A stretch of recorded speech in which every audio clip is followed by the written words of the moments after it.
Okay, so you want to own a grocery store. You've seen them your whole life, on every corner, in every strip mall, open before sunrise, still ringing up customers at midnight. People need groceries. Everyone eats, everyday recession or not. It sounds like the safest business you could ever own. It is not the business you think it is. The average grocery store keeps less than 2 cents of every dollar it takes in. On a $200 grocery run, you keep less than $4.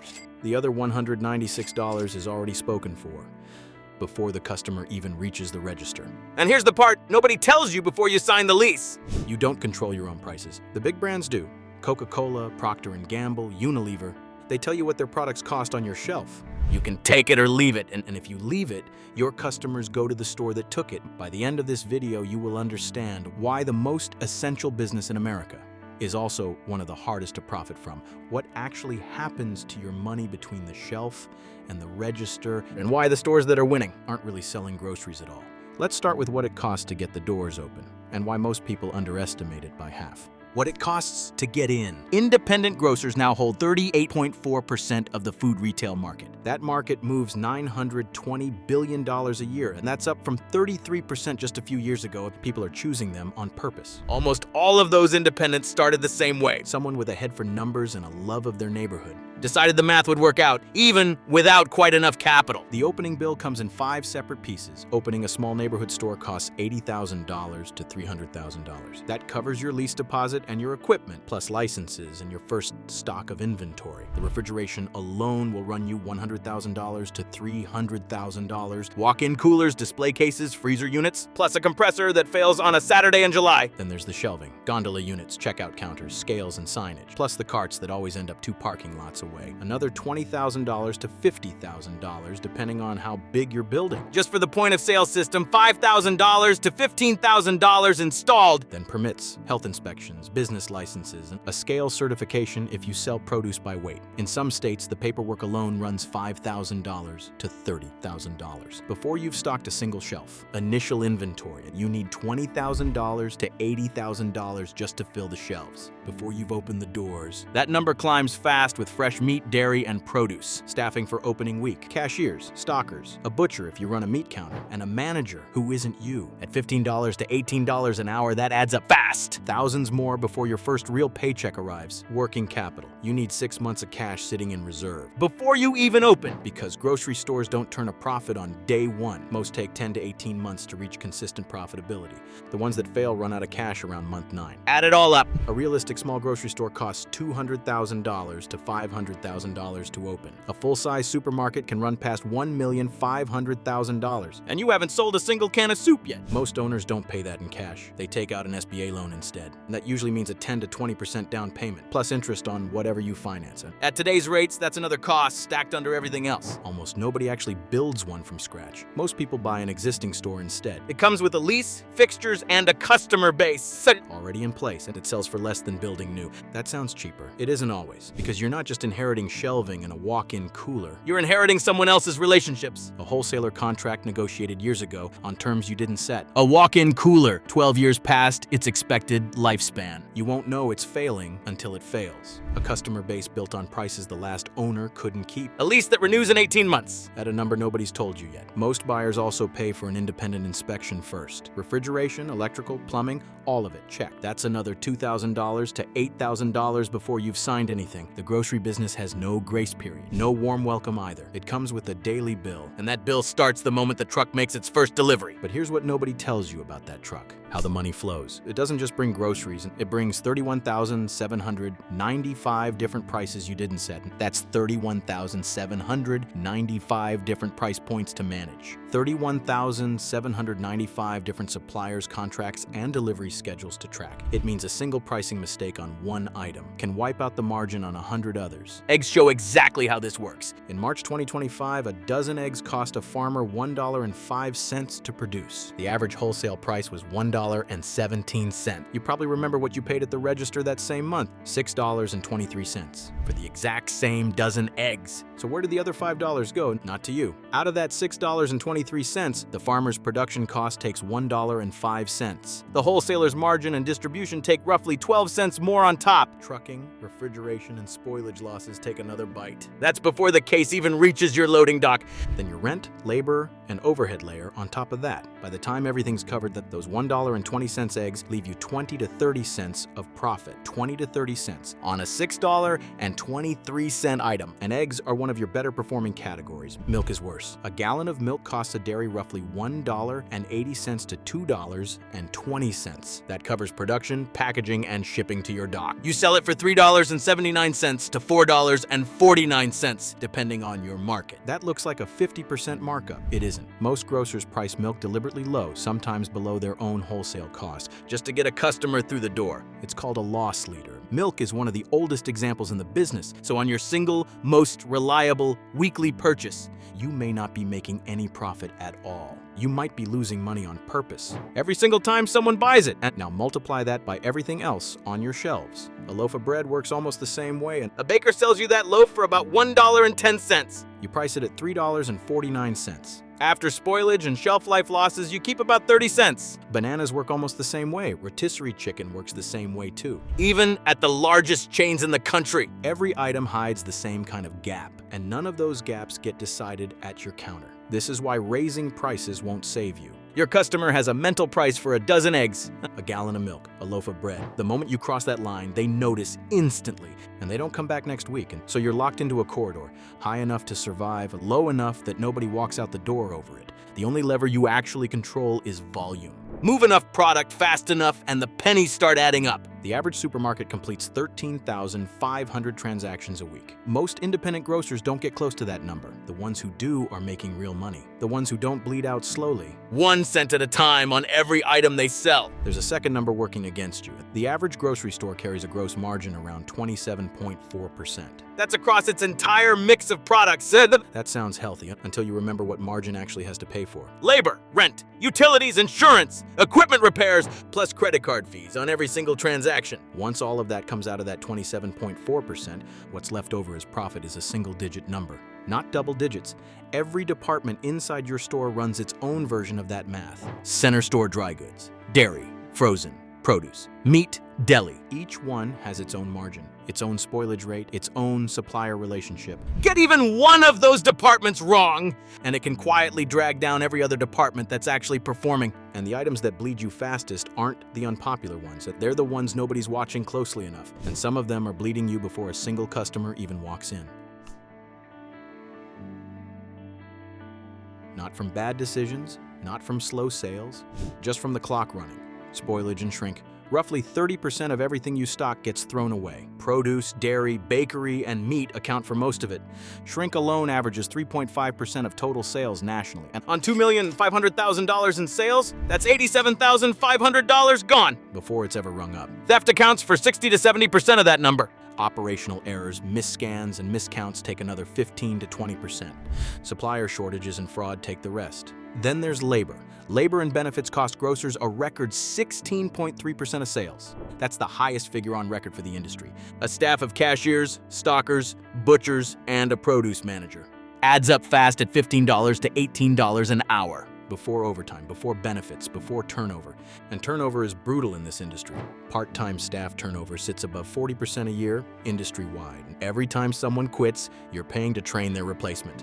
While running short-staffed during the search, replacing one cashier costs $4,000 to $6,000 in hiring and training. Insurance adds another layer most owners underestimate. General liability, workers' comp, property coverage for the building. On a $2,500,000 store, that's often $15,000 to $40,000 a year. Then there's equipment. A commercial walk-in cooler compressor costs $1,500 to $4,000 to replace. A new refrigerated display case runs $3,000 to $10,000, and these things break. They always break during your busiest week of the month. When they do, the inventory inside spoils within hours, not days. Smart operators budget 2 to 4% for equipment failure. Most first-time owners don't budget for that. That gap is why so many fail in year 2. None of that is even the real threat. Buyer power. It works like this. Walmart, Kroger, and Amazon buy in volumes no independent grocer can match. That volume lets them demand lower prices directly from manufacturers. Manufacturers agree. Losing a Walmart contract could sink their entire business. But manufacturers still need to hit their margins somewhere. So the price goes up for everyone who doesn't have that leverage. That's you. This isn't a rare exception buried in one bad contract. The National Grocers Association has pushed Congress directly on this exact problem, Arguing that buyer power squeezes independent grocers out of entire markets. In 2022, a New York grocer testified to federal regulators. He was paying more at wholesale than Walmart charged at retail for the exact same product, not similar. The exact same product. In one small town in North Dakota, the manager of the only grocery store in the area regularly drives 30 miles to the nearest Walmart supercenter Just to buy stock for her own shelf. because it's still cheaper than ordering through her own wholesale distributor. That's not a typo. The retail price at a billion-dollar chain Can beat the wholesale price from her own supplier. It's not a glitch in the system. It's the system working exactly as designed, just not for you. And it isn't limited to eggs or milk or any single category. Reports filed with federal regulators have documented independent grocers Paying more at wholesale than chain retail prices. On sugar, flour, canned soup, and peanut butter. Buyer power does to independent grocers. And What oil companies do to gas station owners. It sits upstream of you, takes the leverage first, and leaves you negotiating from a position you can't win. that's the cost no contract ever shows you. So if you can't win on price and you can't win on volume, What exactly are you? The answer might surprise you, because you were never really in the grocery business to begin with. Picture every dollar that comes through your register. now picture how many hands touched it first. Before that dollar ever reached your shelf, you are not selling food. A food company sells food. It controls its ingredients, its recipe, its packaging, its price. It decides what something costs to make and what it sells for. A grocery store is different. You don't make anything. You don't set the price of almost anything you sell. You are a checkpoint between a supplier and a customer. A toll booth. People drive through. They pay a small fee on their way to somewhere else. That fee is your entire business. The average grocery store keeps 1 to 3 cents per dollar. 1 to 3 cents. On groceries that you didn't grow, didn't manufacture, and largely can't reprice. Compare that to everything else in this series. A diner controls its own menu and sets its own prices freely. A gas station controls its convenience store margins. Even when fuel margins collapse. A franchise runs on decades of corporate systems, built to protect its owners. A grocery store controls almost none of that. The price of milk is set upstream. The price of eggs is set upstream. The price of bread, cereal, and canned soup is set upstream. Your only real decision is which toll booth to run, and how efficiently you can run it. This isn't a flaw in how some owners operate. It's the entire structure of the business, and manufacturers built it this way on purpose. They need shelf space more than they need any single store. That structure decides your daily choices for you. You don't compete on what's inside the can of soup. Every store within 5 miles sells the exact same can. From the exact same handful of manufacturers, you compete on speed instead. How fast that can move off your shelf, how little of it spoils before that happens. And how cheaply you can run the building it sits inside of. That's not a grocery business. That's a logistics business wearing a grocery store's name on the sign. Even the giants play by a version of this rule. Costco has sold its rotisserie chicken for $4.99 since 2009. A former Costco executive once said the company was willing to lose $30 to $40 million a year in margin just to keep that price fixed. If Costco has to eat a loss to control its own shelf. Imagine what that means for a store with no leverage at all. The owners who succeed understand this completely. They stop thinking of themselves as merchants who sell products. They start thinking of themselves as operators who control a system. Inventory turns, shrink percentage, labor scheduling, vendor terms. The profit isn't in the food. The profit is in how tightly you run the booth around it. Some owners build extraordinary businesses this way. Most don't, because most never realize that's the actual job. You don't own a grocery store. You own a toll booth that someone else gets to price. But somebody, somewhere, still makes that toll booth profitable. So who are they and how did they figure it out? Who actually makes money? Actually, they didn't find a loophole. They just stopped fighting the war Walmart already won. The ones who get rich running this toll booth follow a specific pattern. Almost none of them try to out-discount Walmart. Almost none of them try to out-distribute Kroger. The ones who win pick a fight the giants ignore. Meet Mafat Patel. In 1968, Mafat left the village of Bandhu in Gujarat, India. He went to study engineering in Ohio. He eventually moved to Chicago to work as an electrical engineer. He couldn't find the ingredients he grew up cooking with. Neither could the other Indian families who had immigrated alongside him.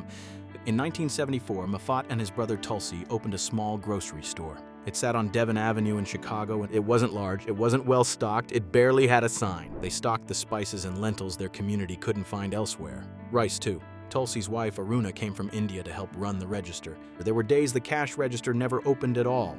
They kept the doors open anyway. Today, Patel Brothers operates 52 stores across 20 states. Their East Windsor, New Jersey store is the largest of its kind, the largest Indian grocery store outside of India itself. In 1991, the family launched Raja Foods, their own import and distribution company. Today, it supplies 60% of everything sold on Patel Brothers' shelves. That single decision separates Patel Brothers from most failed independents. They didn't just sell groceries, they built their own supply chain underneath the store. Buyer power had less room to operate. Mafat and Tulsi's pattern repeats across nearly every grocer that scales. First, they didn't compete with giants, they served who the giants ignored. Walmart wasn't stocking authentic Gujarati spices in 1974 Chicago. Nobody was!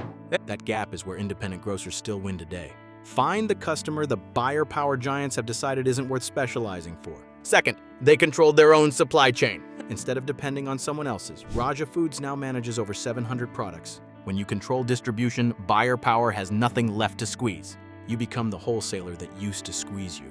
Third, they grew through family and community, not outside investors, and over 250 family members have worked inside Patel Brothers. That's not sentiment. That's a workforce that doesn't quit during the busiest week. It's also a workforce that already understands the product. Fourth, they expanded one region at a time. Decades passed before they left the eastern half of the country. They mastered one supply chain and one community first. Before adding a second, most failed independents try to do the opposite. They expand before fixing the margin problem in store one. The lesson isn't sell ethnic groceries. The lesson is find the gap the giants won't fill. Then build the parts of your supply chain you can control. Fifth, they reinvested instead of extracting. Profits went back into trucks, warehouses, and new locations, not into a bigger house or a faster car. That's the difference between renting your margin and owning it. And patterns are free, but what does following that pattern actually put in your pocket? Let's run the numbers. 2 owners, same kind of store. One follows the pattern, one doesn't. Scenario 1. You open a small independent grocery store in a mid-size American city. Decent location, steady neighborhood traffic, no major chain within 2 miles.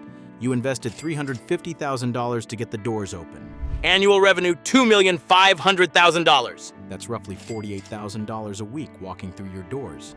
It sounds like a lot of money changing hands because it is. Total store margin, 27.4% or $685,000. Labor and benefits at 16.3% of sales, $407,500. Shrink at 3.5% of sales, $87,500. Rent, utilities, insurance, credit card fees, and overhead, another $142,500. Net profit before taxes, $47,500 a year on a $350,000 investment, working 60 to 70 hours a week. That's a 13.5% return on your initial investment, and before you even pay yourself a separate salary. It sounds decent. Until you remember you're also the manager and the relief cashier, and that $47,500 has to survive a single bad month before it reaches your pocket. One refrigeration failure, one supplier price spike, one slow holiday season. Any one of those can erase a third of it before December even ends, and taxes still take their cut after that. Roughly 20 to 30% of whatever's left. On scenario 1, that's another $9,500 to $14,250 gone. Scenario 2, you're in your 8th year of ownership. You've trimmed your supplier list from 40 vendors down to 12. With better terms on every single one. You've cut shrink from 3.5% to 2.1%. Through tighter inventory counts, you've shifted 20% of your shelf space toward produce and deli, your highest margin departments. Your net profit before taxes now sits at 7.9% of sales. That's the average for the top 25th percentile of independent grocers nationwide. On that same $2,500,000 in revenue, that's $197,500 a year, 4 times what you started with it. Not because you sold more, because you stopped bleeding margin nobody could see before. You renegotiated contracts you used to accept without reading. You stopped carrying the 11 slowest moving items on every single shelf. You started treating buyer power as a fact to manage, not a wall to complain about. After taxes, that's another $39,500 to $59,250 gone too. Even after the IRS takes its share, scenario 2 still nets you nearly 3 times as much. $47,500 and $197,500, came out of the exact same building, the same shelves, almost the same customers, walking through the exact same door. The only thing that changed was how tightly it ran. Underneath all of it, that's the actual ceiling in this business. Not the store you build, the store you slowly stop losing money inside of. Grocery stores have outlasted nearly everything thrown at them. They outlasted big box supercenters. They outlasted recessions. They outlasted a pandemic that emptied their shelves overnight. They survived because of something no algorithm has replaced yet. Someone who knows your name, your usual order, and your kid's birthday. That's worth something. But that's also the trap. The thing that makes your store feel irreplaceable is the same thing that keeps you from getting rich. You're not pricing the products. You're not manufacturing the goods. You're managing the smallest margin in the entire chain between people who control prices above you and customers who notice the second you change them. The business you think you're buying is a community fixture. The business you're actually buying is a high-volume, low-margin operation that rewards discipline far more than ambition and punishes anyone who mistakes a full lot for healthy profit. A full parking lot fools more owners than any bad supplier. The owners who last 20, 30 years in this business stop fighting the toll booth and start mastering it instead. They know their shrink number the way a pilot knows altitude. They know which 12 vendors actually deserve their loyalty. They know that the real skill isn't selling groceries, it's surviving long enough on thin margins for the discipline to compound. Year after year, the same shelves, the same routine. Some people are built to run a toll booth for decades. Most aren't. You've seen them your whole life. The question is whether you understand what you'd actually be buying.